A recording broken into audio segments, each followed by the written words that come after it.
Quand j'avais une dizaine d'années, j'avais un rituel étrange. En fait, on pourrait même dire que c'était terrifiant et que j'étais complètement cinglée.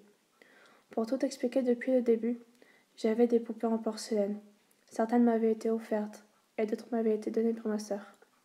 Quoi qu'il en soit, j'avais une peur bleue de ces poupées. J'étais terrifiée dès qu'elles prennent vie pour me tuer. Bien sûr, avec le recul, ça semble totalement stupide. Pourtant, je vous assure qu'à l'époque, j'en faisais des cauchemars. Et j'étais incapable de les jeter ou de les mettre dans un carton à la cave, car j'étais persuadée qu'elles reviendraient pour se venger, et que, tant que je les gardais dans ma chambre, je serais dans leur bonne grâce. Bref, tout ça pour dire que j'avais donné un nom à chaque poupée, il y en avait 8 au total, et que chaque nuit je leur disais bonne nuit individuellement avant d'éteindre la lumière. Puis, rapidement, j'ai eu peur que les autres objets de ma chambre soient jaloux. Alors j'ai donné un nom aux figurines, aux peluches, etc. Et chaque nuit, je passais au moins 5 minutes à leur souhaiter une bonne nuit. Ça va vous sembler idiot, mais j'étais persuadée que si j'oubliais un soir, l'un de ces personnages se vengerait.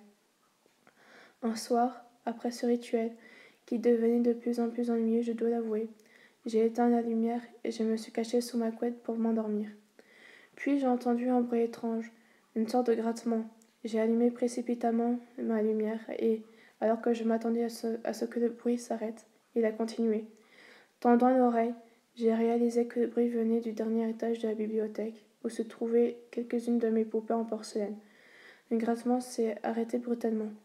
Sur le moment, j'étais persuadée que c'était l'une des poupées. Alors, je me suis demandé ce que j'avais fait de mal, si j'avais oublié de souhaiter une bonne nuit à l'une des poupées. J'ai donc recommencé le rituel du début en expliquant au personnage de ma chambre d'enfant que j'étais désolée si j'avais oublié de leur souhaiter une bonne nuit. Toujours effrayée, j'ai éteint la lumière. Le grattement a repris. J'ai rallumé la lumière, la peur au ventre, et, cette fois-ci, j'ai appelé mon père. Il est arrivé dans la chambre. Sur le coup, je me suis demandé si la poupée gratteuse se vengerait puisque j'avais fait appel à mon père. Mais j'avais besoin d'être rassurée. Il y a du bruit là, en haut du mur, ai-je dit d'une voix tremblante. Mon père m'a alors souri et s'est assis au bord de mon lit. Ne t'en fais pas, a dit-il. Ça doit être un oiseau sous le toit, des fois il passe par la chaudière et on les entend. Il a peut-être fait un trou dans les tuiles pour entrer dans le grenier. J'irai voir demain dans le tuyau. Et comme tout enfant qui croit aveuglément à ses parents, j'ai pu m'endormir, totalement rassurée. Par la suite, j'ai repensé à cette histoire en me disant que j'avais dû être à moitié endormie et que rien n'était vraiment arrivé.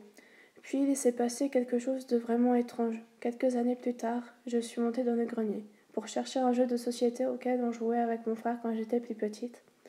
J'ai ouvert les cartons, je les ai déplacés afin d'accéder aux plus anciens, et puis j'ai remarqué quelque chose sur le sol. Il y avait une tache sombre sur les lattes du parquet, au moins aussi grande que ma main. Il y a aussi des marques assez profondes de griffures. Ce n'était rien d'une griffure d'ongle humain. On aurait dit plutôt des griffes longues et pointues.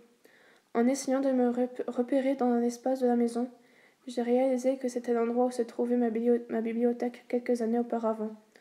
Au bien de jeu, je suis descendue vers mon père qui travaillait dans son atelier. Je lui ai raconté ce que j'avais vu, et j'ai repensé à cette nuit, plusieurs années auparavant, et au grattement que j'avais entendu. Mon père s'est mordillé les lèvres et a eu l'air inquiet. Il a d'abord prétendu ne pas s'en souvenir, et puis il m'a finalement avoué qu'il s'est immédiatement rendu dans le grenier ce soir-là, car il n'était pas très tard, environ 21 heures dans son souvenir. Et qu'en ouvrant la porte, il avait senti un courant d'air qu'il avait entendu un mouvement, comme si quelque chose était en train de pousser les cartons pour faire son chemin. Il a allumé la lumière, mais il n'a rien vu. Il a un peu avancé dans le grenier, puis il a enfin compris d'où venait le vent. Juste au-dessus de ma chambre, l'isolement avait été déchiré. Il manquait des tuiles au toit. Il a immédiatement appelé la police et le lendemain, quand j'étais à l'école, une agence est venue réparer le toit. Puis, plus rien d'étrange n'est arrivé, alors on n'en a jamais reparlé.